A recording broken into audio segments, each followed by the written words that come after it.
This is 7 News at noon.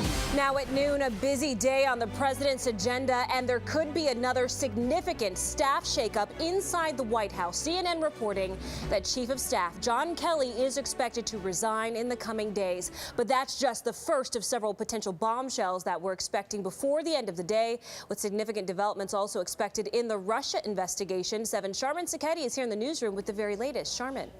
Well, reports say the days are numbered for White House Chief of Staff John Kelly. He's expected to step down, and that news comes as President Trump announces his choices for Attorney General and U.S. Ambassador to the United Nations. Nearly a year and a half into the job, White House Chief of Staff John Kelly expected to step down. Reports say his relationship with the president is so bad, the two have stopped speaking to each other. President Trump now said to be actively talking about a replacement. The president has announced his replacement for fired Attorney General Jeff Sessions. He's nominating former Attorney General William Barr to be the head of the Justice Department. He was my first choice from day one, respected by Republicans and respected by Democrats. He will be nominated for the United States Attorney General, and hopefully that process will go very quickly, and I think it will go very quickly. President Trump also announcing he will nominate State Department spokesperson and former Fox News host Heather Nauert to be the next U.S. ambassador to the United Nations. Nauert will replace Nikki Haley, the former governor of South Carolina, who has been known to spar with administration officials. Nauert's confirmation in the Senate could be an uphill battle, where Democrats may question her lack of experience. The president's confident in his choice. She's very talented, very smart, very quick, and I think she's going to be respected by all. On Capitol Hill, former FBI Director James Comey arrives to testify before the House Judiciary Committee. Republican lawmakers are interviewing him behind closed doors one last time before the Democrats take control of the House. It's the first time Comey has answered questions from lawmakers since the explosive hearing where he said President Trump fired him over his investigation into possible Russian interference in the election. And it could be a revealing day in the Russia investigation. Court documents filed by special counsel Robert Mueller's team could shed more light on how the president's former lawyer, Michael Cohen, cooperated with Mueller. We could also learn more about why Mueller accused the president's former campaign chair, Paul Manafort, of lying and breaking his plea deal. And the president tweeting just hours ago, again calling the investigation a witch hunt and saying he will be doing a major counter-report to the Mueller investigation. He also tried to characterize Robert Mueller as biased and questioned if he'd investigate Hillary Clinton. Live in the newsroom, Sharmin Sacchetti, 7 News. 7 News now turning to a frigid Friday forecast. The good news is, as you can see, there is lots of sunshine for your Friday afternoon, but temperatures will struggle to stay above the freezing mark, and they're going to dip even further over the weekend. Meteorologist Jackie Lair is here with more. Jackie. Well, Maka, as we look ahead towards Saturday, that's going to be the coldest day out of that 7-day forecast. But for now, temperatures down to the low 30s out towards Worcester, a little bit warmer as we head closer to the coastline. 40 degrees currently in Boston, as well as down towards Hyannis and out towards the outer Cape at this point in time. Those winds are really starting to crank out of the west and even out of the north and west, between, say, 10, even closer to 20 miles per hour. So it's making it feel like it's into the 20s for most locations. So you need to make sure to bundle on up before you make your way out the door. But at least we are tracking ample amounts of sunshine. We just have a few lake effect snow showers back out towards the west, towards upstate New York. So if you are traveling for the day today, expect some of those snow showers if you are traveling out towards the west. Otherwise, cold front working its way through. That's going to be ushering in a bit of a cool down as we look ahead towards Saturday. So again, 40 degrees in Boston, but notice out towards upstate New York, Buffalo coming in 25 into the teens out towards Minneapolis. So again, we're going to be tracking that cool down. That's going to be ushered its way in as we look ahead towards late tonight and continuing into the weekend. Of all the details on just how cold it's going to get coming up in just a couple minutes.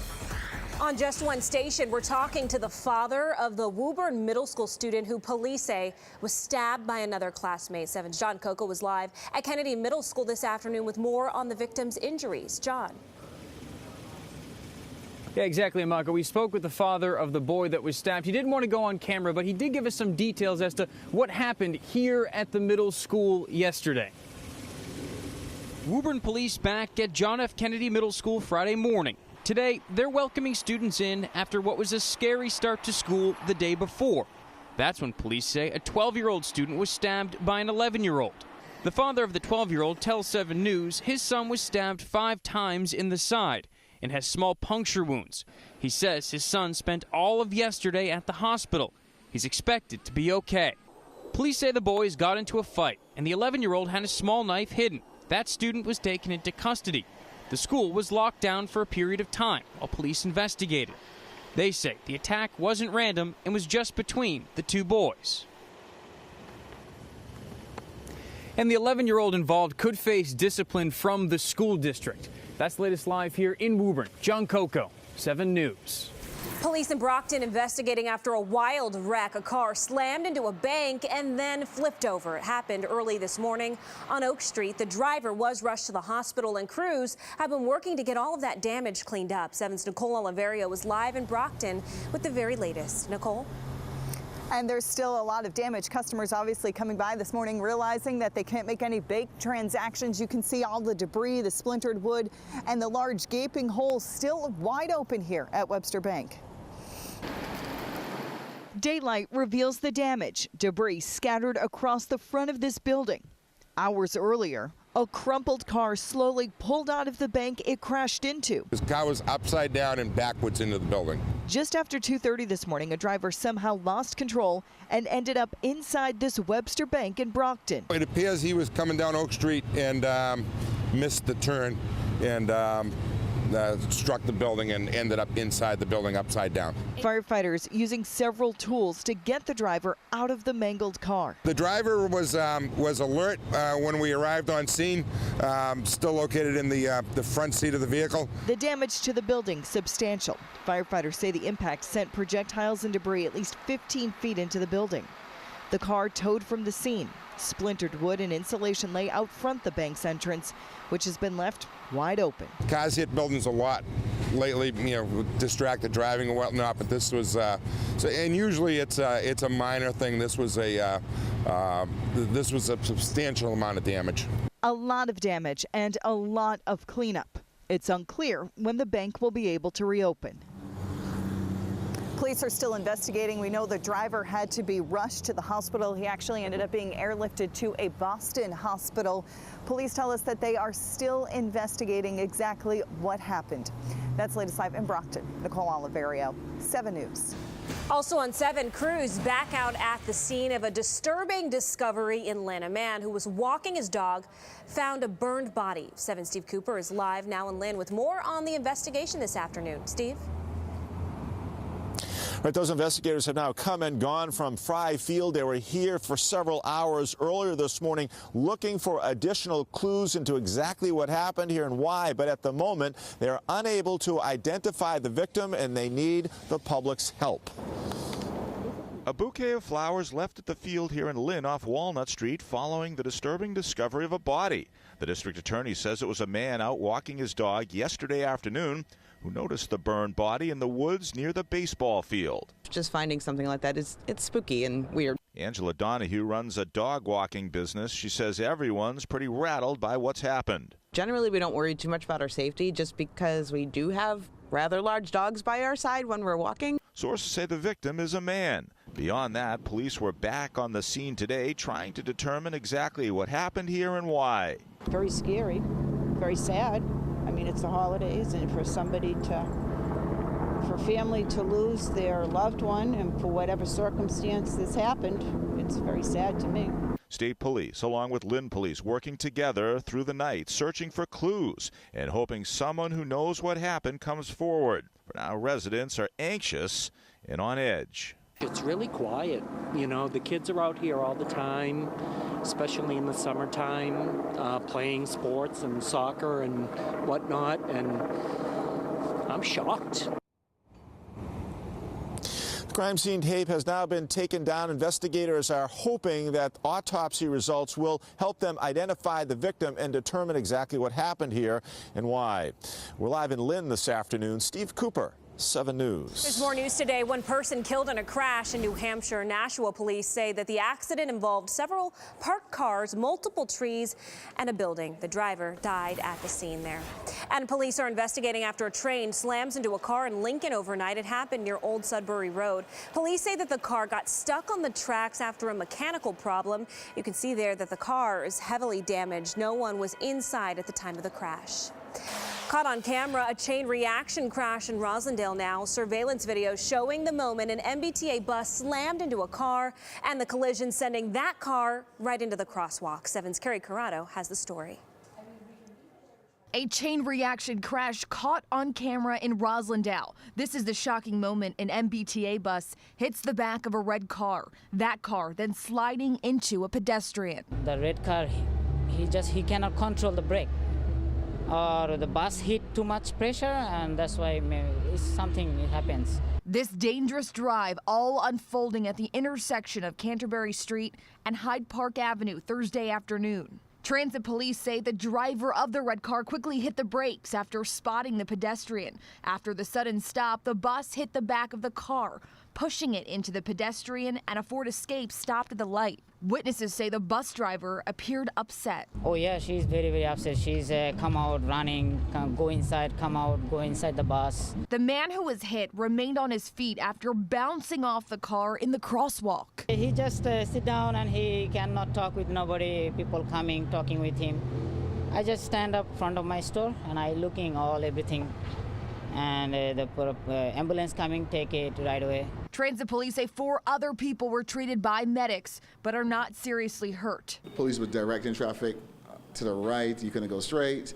You couldn't go left. From his restaurant nearby, one man says he sees accidents all the time at the busy intersection. I'm used to it, so it's unfortunate that someone actually got injured, but normally it's cars. Cars can take it. People, we don't want to get injured. Again, as for everyone who was injured in that chain reaction crash, they are expected to be okay. In Roslindale, Carrie Corrado, 7 News. A very meaningful message in Brockton, remembering those who sacrificed everything in Pearl Harbor. Today marks the 77th anniversary of those attacks. More than 2,300 people lost their lives. Volunteers placing wreaths on the graves of service members. Organizers say that it's a simple way to pay tribute to those who served our country. And coming up on 7 News at noon, the tweets that prompted Kevin Hart to bow out from hosting the Oscars. And then a wild case of ding dong ditch, the big animal response for this unexpected prank. And don't let that sunshine fool you before you make your way out the door today. Bundle up. A bitter cold on the way as we'll get towards the day tomorrow. All the details coming up. And later, the Patriots hoping to reverse their recent history in South Florida with a marquee matchup in Miami on Sunday. Stay with us. Now, 7 weather with meteorologist Jackie Layer. And yes, like I said before the break, don't let that sunshine fool you. It is another chilly start as we look ahead towards the afternoon, but also breezy at times. Colder, though, tomorrow compared to the day today. We are tracking a bit of a slight warm-up, though, as we look ahead towards Sunday as well as into Monday. Those winds really still cranking out of the west, right between, say, 15 to closer to 20 miles per hour, west-northwest, especially as you head closer to the coastline.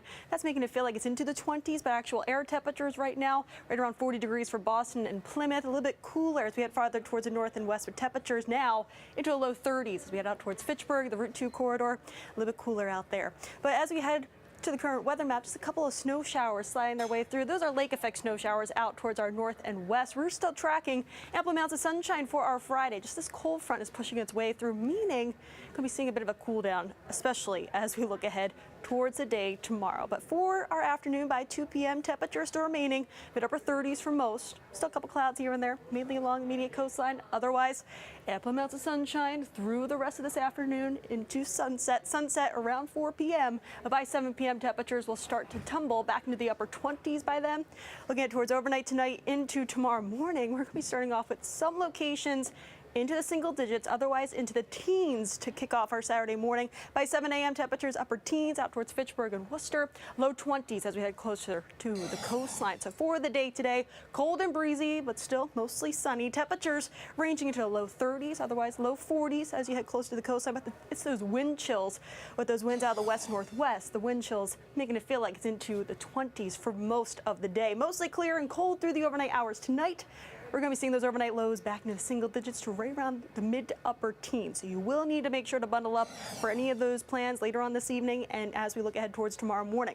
By tomorrow, still Ample amounts of sunshine, but still on the colder side.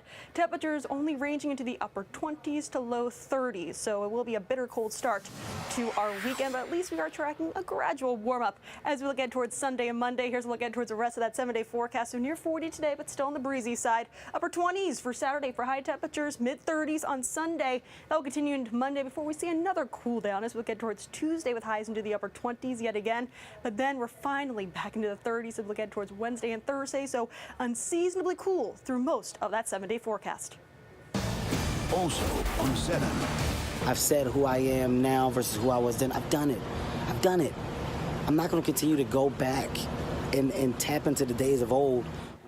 Actor and comedian Kevin Hart dropping his dream of hosting the Oscars. Hart is stepping down just days after it was announced that he would host the award show, and it's all because of some troubling tweets from his past. Now he's explaining the decision. Years-old tweets coming back to haunt comedian Kevin Hart, who stepped down overnight as host of the Oscars, saying he does not want to be, quote, a distraction. The Hollywood A-lister faced growing backlash over his refusal to apologize for the anti-LGBTQ tweets he posted between 2009 and 2011. I passed on the apology. The reason why I passed is because I've addressed this several times. The tweets resurfaced after the Academy of Motion Picture Arts and Sciences named Hart its host of the 91st Academy Awards just 2 days ago. Hart calling the gig the opportunity of a lifetime in his official announcement. But screenshots of his past remarks, many of which have been deleted, made the rounds online within hours. The Academy gave Hart an ultimatum: apologize or someone else would take his place. But Hart would not back down. I'm going to be me. I'm going to stand my ground. Regardless, Academy, I'm thankful and appreciative of the opportunity. If it goes away, no harm, no foul. Homosexuality is a well-known topic in Hart's stand-up act, which he addressed in his 2010 special called Seriously Funny. One of my biggest fears is my son growing up and being gay. That's a fear. Keep in mind, I'm not homophobic. I have nothing against gay people. Be happy. Do what you want to do. But me being a heterosexual male, if I can prevent my son from being gay, I will. The 39-year-old eventually caving into the pressure, deciding to step aside from the award show. Hart now apologizing to the LGBTQ community, writing in a tweet overnight, "I'm sorry that I hurt people. I am evolving and want to continue to do so. My goal is to bring people together, not tear us apart. Much love and appreciation to the Academy. I hope we can meet again." So this is not the first time that an Oscars host has pulled out of the event over anti-gay remarks. Producer Brett Ratner stepped down after making a derogatory comment while promoting a movie, and that prompted the host, Eddie Murphy, to step down in solidarity with him. Billy Crystal filled in that year. Ahead here on the news station, Walgreens and FedEx announcing a new partnership that can deliver your prescriptions in a hurry. And wait until you hear what an Alaskan couple says was responsible for ding-dong ditching their house. Stay with us.